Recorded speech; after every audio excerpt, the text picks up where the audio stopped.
হযরত উসমান গনি রাদিয়াল্লাহু তাআলা আমার নবীর তৃতীয় খলিফা, সুবহানাল্লাহ, যেনাকে মেয়ারে সাখাওয়াত বলা হয়, যিনি সাখাতের দরিয়া, উদারতা যেনার মধ্যে এত বেশি ছিল, অতটুকু যদি আমরা নিয়ে নিই, আমি বেশি কষ্ট দিব না, 10-15 মিনিট হাদিসে মুবারাকা, এরপরে আমি আসল কথায় চলে আসব। আপনি বুঝতেছি আপনাদের জব ঠান্ডা পড়েছে অনেক, যে ঠান্ডার মধ্যে কষ্ট হতে পারে। শের খোদা আলী বলতেন, কেউ একজন জিজ্ঞেস করেছেন শের খোদা মওলা আলীকে, ইয়া আলী, দয়াল নবীকে আপনি কেমন ভালোবাসেন? বলে, মরুভূমির মধ্যে যখন প্রচন্ড পিপাসা, কোনো পানি নেই, যদি কেউ ঠান্ডা ঠান্ডা এক গ্লাস পানি নিয়ে আসে, ওই পানি যতটুকু ভালো লাগে অতটুকু আমি দয়াল নবীকে ভালোবাসি। সুবহানাল্লাহ। মিসাল দেখেন কত গভীর, কত গভীর ভালোবাসা, অন্যরকম। अब तक इश्क नहीं हुआ, इश्क अंधा होता है, बहरा होता है, बेजुबान होता है। जब किसी से किसी को इश्क हो जाता है, उसे खुद का ख्याल नहीं रहता, बस माशूक का और महबूब का ख्याल रहता है। हाय हाय हाय, कि कहा कि तुमने क्या देखा है? हमने कहा हमने उनको देखने के बाद कुछ नहीं देखा है। इश्क किसे कहते हैं? जब इश्क होता है ना, তখন আপনি যখন ভালোবাসায় পড়ে যাবেন, কসম করে বলছি, কসম করে বলছি, আসল মোহাব্বত যখন হয়ে যাবে, আপনি ঠান্ডার মধ্যেও শান্তি পাবেন, পাসিনা পড়তে থাকবে, ঘাম পড়তে থাকবে, আরাম পাবেন। পেরেশান দুর্দশা সব ঘিরে রাখবে, আপনি বলবেন দুর্দশা পেরেশানি শুনেছি, আল্লাহ রহমত, তুই বাইরে কেন থাকবি? তুই ঘরেই থাক, আমার সাথে থাক, আল্লাহর রহমত বাইরে কেন যাবে? আমার ঘরেই থাকুক। সুবহানাল্লাহ। সে সমস্ত কিছুর মধ্যে সবর ধরবে, কারণ আমার আল্লাহ আমার হুজুরকে দয়াল নবীকে দিয়ে তো বলিয়ে দিয়েছেন। দেখেন, এরকম না যে তোফা দিচ্ছেন, না, আল্লাহ সোজা সাপটা বান্দাকে বলতেছেন, কেন ঘাবড়াচ্ছিস? ইন্নাল্লাহা মা'আস সাবিরিন, ওই ধৈর্য যেটা তুই ধরেছিস ওটা তুই ধরস নাই, আমি আল্লাহ তোর সাথে আছি। সুবহানাল্লাহ। হায় হায় হায়, মালিক আছে, খালিক আছে। তেনার জিন্দেগি যত কিছু দিয়েছেন সব যদি আঁকড়ে ধরি, কিংবা তেনার মতোই একটু চলার চেষ্টা করি, তাহলে ওই রব কতটুকু রাজি হওয়ার জন্য বসে আছেন। সুবহানাল্লাহ। মুসলিম শরীফে, বুখারী শরীফে, আপনার হাদিসে বুখারী সব দিকে খুঁজতে থাকেন। আমার আল্লাহ তো বলেছেন, তুই আমাকে একবার বলিস আল্লাহ, আমি 10 বার ডাকি, ও বান্দা, ও বান্দা। দেখেন না, রূহকে বলেন, রূহকে জিজ্ঞেস করেন, রূহ আপনাকে বলবে। রূহ তো দেখে এসেছে, আলাস্তু বিরাব্বিকুম কলু বালা বলে এসেছে। আমরা নিজের সাথে নিজে সওদা করতে পারছি না। আজ ধোকা তো ধোকা, পরিবারকে ধোকা দিচ্ছি। যদি গুনাহটা না লুকিয়ে রাখতেন, কে সালাম দিত, কে মহব্বত করত? নিজের আপনরাও ধাক্কা দিয়ে হয়তো বা ঘর থেকে বের করে দিত। আজ সম্মানিত, তিনি গুনার উপরে পর্দা দিয়ে রেখেছেন। হ্যাঁ, বলতে পারেন যে হুজুর দেখি না কেন, তাইলে वो पर्दे में है तो पर्दा पोश रहे, वो अगर पर्दा हटा दे तो किसको होश रहे। আর তিনি পর্দায় আছেন, এটাই ভালো। যদি পর্দা সরিয়ে দেন, কসম করে বলছি, লাখো দূর নয়, পুরো জমিন তুর পাহাড়ে ছাই হয়ে পরিণত হবে, ঠিক কি না? উনি তো মুসা ছিলেন, বেঁচে গিয়েছেন। আমরা তো গুনাহগার। উনি তো মাসুম ছিলেন, বেকসুর ছিলেন, বেঁচে গিয়েছেন। আমরা তো কসুরওয়ালা, গুনাহগার। এখন তো গুনাহ অন্যের খাতায় লিখি, করছি আমি বলে সে করছে। এখন তো বান্দা নিজের গুনাহটাও নিজের খাতায় লিখি না। এখন গুনাহ স্বীকার করা যায়, আমি গুনাহগার, নিজেকে এটা বলা, এটা বুজদিলদের কাজ না, এটা হিম্মতওয়ালাদের কাজ। যে নিজেকে বললা আমি গুনাহগার, এটা হিম্মতওয়ালাদের কাজ। বুজদিল তো নিজেকে সবসময় লুকাতে থাকে। হিম্মতওয়ালারা বলে আমি গুনাহগার, কিন্তু আমার পার কান্ডারি আছে। সুবহানাল্লাহ বলেন না? আল্লাহু আকবার। কষ্ট হচ্ছে না তো ভাইয়ের আমার? হযরত উসমান গনি জিন্নুরাইন রাদিয়াল্লাহু তাআলা, তেনার শান ও আজমত, উদারতা আমাদের মধ্যে ওটা চলে গিয়েছে। ওই উদারতা, ওই হায়ার প্যাকার। তিনি যখন হাদিসে এসেছে, আবু বকর, ওমর যখন দয়াল নবীর সাথে দেখতে আসলেন, দেখা করতে আসলেন, ইজাজত নিলেন, সালাম দিলেন, টোকা দিলেন। নবীজি জিজ্ঞেস করলেন, কে? আবু বকর বললেন যে ইয়া রাসূলুল্লাহ, আবু বকর এসেছি। বলে, আসো। কিছুক্ষণ পরে আবার টোকা, কে? ওমর ইবনুল খাত্তাব। ইয়া রাসূলুল্লাহ, আসো ওমর। কিছুক্ষণ পরে আবার আসলে হযরত উসমান। হুজুর জিজ্ঞেস করলেন, কে? উসমান ইবনে আফফান। ইয়া রাসূলুল্লাহ। উসমান বলতেছি, ইয়া রাসূল। বলে, আস্তে দাঁড়াও, ওয়েট। আম্মা জান আয়েশা রাদিয়াল্লাহু তাআলা থেকে বর্ণিত, আম্মা জান হাফসাও বলতেছেন, ওমর আসলো, কোনো ওয়েট নাই। আবু বকর আসলেন, ওয়েট নাই। উসমানের জন্য ওয়েট। হুজুরে পাকের তায়বান শরীফটা, জামা মোবারকটা একটু টাকনো থেকে একটু উপরে উঠা ছিল, একদম জামা নামিয়ে পা ঢেকে তারপরে বলতেছেন, ওসমান আসো, বেটা আসো। হযরত ওসমান যখন তাশরিফ আনলেন, তারপর কথাবার্তা হলো। আম্মা জান আয়েশা সিদ্দিকা রাদিয়াল্লাহু তাআলা বলতেছেন, ইয়া রাসূলুল্লাহ, আবু বকর, ওমর, উসমানের জন্য তো তাজিম। বলে, যাকে দেখলে ফেরেশতারা হায়া করে, তার জন্য আমি নবী মুস্তাফা হায়া করব না? সুবহানাল্লাহ।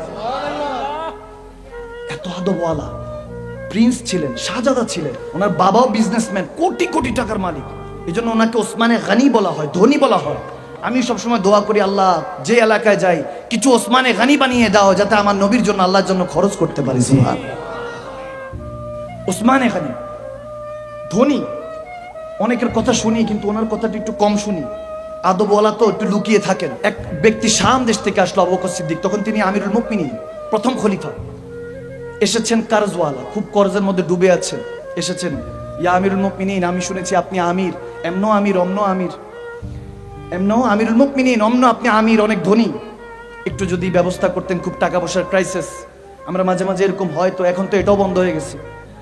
আগে বিপদগ্রস্তরা মুমিনদের কাছে যেত, আল্লাহ ওয়ালাদের কাছে যেত, এখন সেটাও বন্ধ হয়ে গেছে।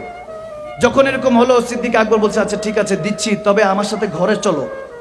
এখন আবু বকর সিদ্দিক সবাই জানে যে অনেক টাকা পয়সাওয়ালা, যখন ঘরে গেল, ঘরে ঢুকে ওই বান্দা, আল্লাহর বান্দা রাসূলের উম্মত তো তাজ্জুব হয়ে গেল, যে ঢুকতেই দেখে যে কিচ্ছু নাই, একটা চারপায়াও নাই।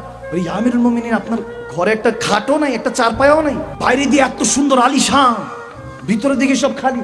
বলে কারো কাছে বললো না, বাইরে যদি চাকচিক্য না রাখি মনে করবে ফকির মানুষ, ভিক্ষুক মানুষ, কিছু একটা খাইতে তো 10-20 টাকা দে। আওয়াজ দেয় না, আওয়াজ দেয়, বলো না ঠিক আমার। লেবাস সুন্দর পরবেন, আলিশান পরবেন, হতে পারেন আপনি কোন রকম চলেন, কোন রকম ফিরেন, কি হয়েছে, সমস্যা নেই, আলিশান ভাবে চলবেন, যাতে আপনাকে দেখে বুঝে আরে গোলামের এই অবস্থা, উম্মতের এই অবস্থা, বান্দার এই অবস্থা, তারে সরদারে মদিনে কা আলম ক্যা হওয়া, আমার দয়াল নবীর মাকাম তাহলে কোথায় রেখেছেন আল্লাহ, ঠিক কি না? সবাই যাতে বুঝে বাদশাহ, এক একটা উম্মত এক একটা বাদশাহ, ঠিক কি না? আর এই বাদশার যিনি বাদশাহ, তেনাকে শাহেনশাহ দো জাহান বলা হয়, সুবহানাল্লাহ। আমার ইমাম বলতেন, হাজিও শাহেনশাহ কা রোজা দেখো, কাবে তো দেখ চুকে হো সনম, আব কাবে কা কাবা দেখো, ঠিক কি না? শাহেনশাহ কা রাজা, দয়াল নবীকে শাহেনশাহ বলে খেতাব করেছেন, তিনি দোনো জাহানের শাহেনশাহ বানিয়েছেন কে?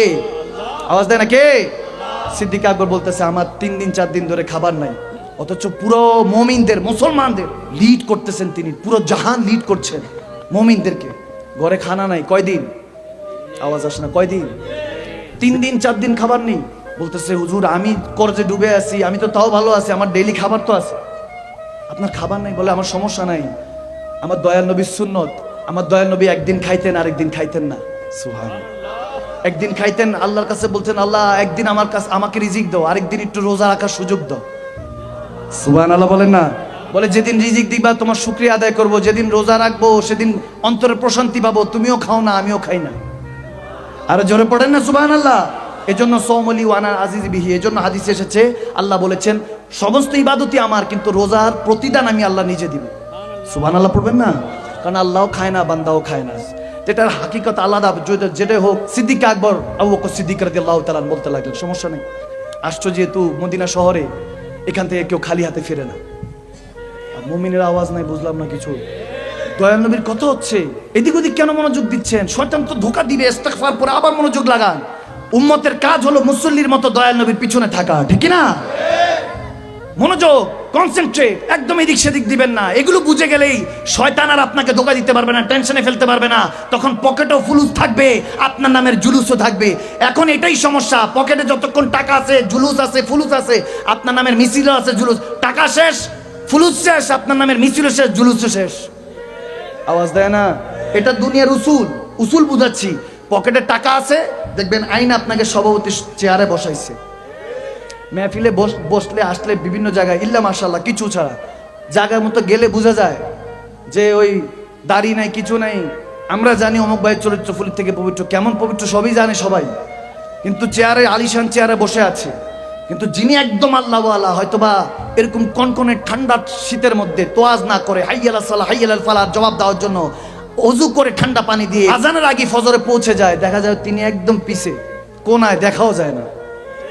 আওয়াজ দেয় না, ঠিক না? এখন মুসলমান মুমিনদের হাল এরকম। ভাইরা আমার, আমি এটাই বুঝাতে চাচ্ছি, আজকাল মুসলমানের অভাব নেই, কিন্তু মুমিনের বড় অভাব। আওয়াজ কমেছে মানি না, আরো জোরে বলতে হবে। তাসদিকু বিল কলব, অন্তর থেকে, মুমিন হয়ে অন্তর থেকে বলেন, ঠিক কিনা বলেন? আজ মসজিদের অভাব নাই, কিন্তু মুসল্লির অভাব। জুমা না, ফজরে কথা বলছি। আজ হক কথা বলনেওয়ালার অভাব নাই, পালন কর্তার অভাব। আমাদেরকে হয়ে যেতে হবে। কেউ আসে না তো কি হয়েছে, আপনি হয়ে যান। আপনি নিজেকে বানিয়ে ফেলেন ওসমান, আপনি বানিয়ে ফেলেন আপনাকে নিজেকে ওমর, আপনি বানিয়ে ফেলেন আবু বকর।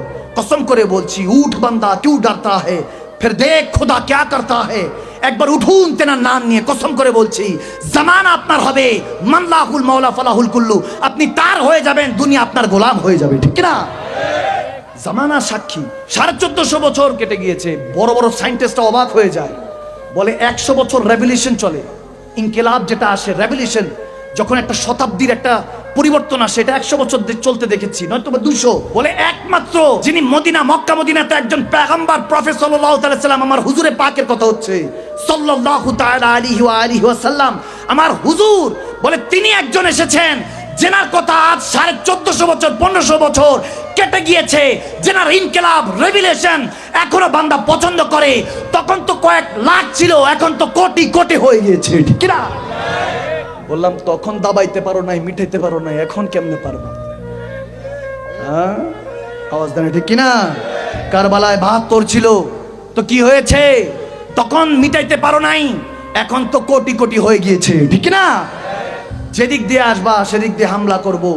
মনে রাখবেন, নিজের সাথে নিজে এভাবে কথা বলবেন, নিজের সাথে নিজে এভাবে বোঝাপড়া করবেন যে শুনো, তুমি কোনো 8-10টা কোনো মন্ত্রী মিনিস্টারের বান্দা না, নওকর চাকর না, তুমি আল্লাহ আল্লাহ রসুলের গোলাম, উম্মত বান্দা, তুমি আল্লাহ আল্লাহ রসুলের খলিফা, তুমি শের দিলওয়ালা, তুমি রহমতওয়ালা নবীর শের দিলওয়ালা উম্মত, ঠিক না? সব সময় শের দিল রাখবেন। আলা ইন্না আউলিয়াল্লাহি লা খাউফুন। শয়তান তো ওয়াজ করে চলবে, বাপ রে ওমর আসতেছে, আওয়াজ দেন, ঠিক না? ইউবাউনাকা তাহতা শাজার, আলেমে দ্বীনরা বসা, যারা জানেন কিয়ামত পর্যন্ত রাস্তা খোলা। আপনি এখন মারা গেলে শুধু সাধারণ কবরস্থানের মধ্যে আসসালামু আলাইকুম আহলাল কবর কেউ তো দেয়, কেউ বিড়ি টানতে টানতে চলে যায়, কবরও নাই। ওরকম হবে না, ওরকম হবে না, বরং আপনাকে জামানা মাইনুদ্দিন, বাহুদ্দিন, নিজামুদ্দিন নামে কোনো না কোনো দিনের নামে আপনাকে স্মরণ করে আপনার জন্য দোয়া করবে, মেহফিল আপনার নামে সাজানো হবে, ঠিক না? তো বুখারী যখন দেখতেছেন তখন কষ্ট পাচ্ছেন না, উরসে গওসে পাক দেখলে কেন কষ্ট পাচ্ছেন?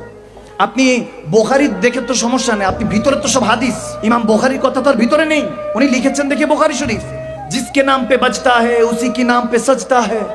আপনি তো বুঝেন নাই, এখন বিয়ে বর কনে যার বিয়ে তাদের নামে সাজানো হবে, আপনি তো মেহমান, আপনার নাম রাখলে কি এখানে হবে নাকি?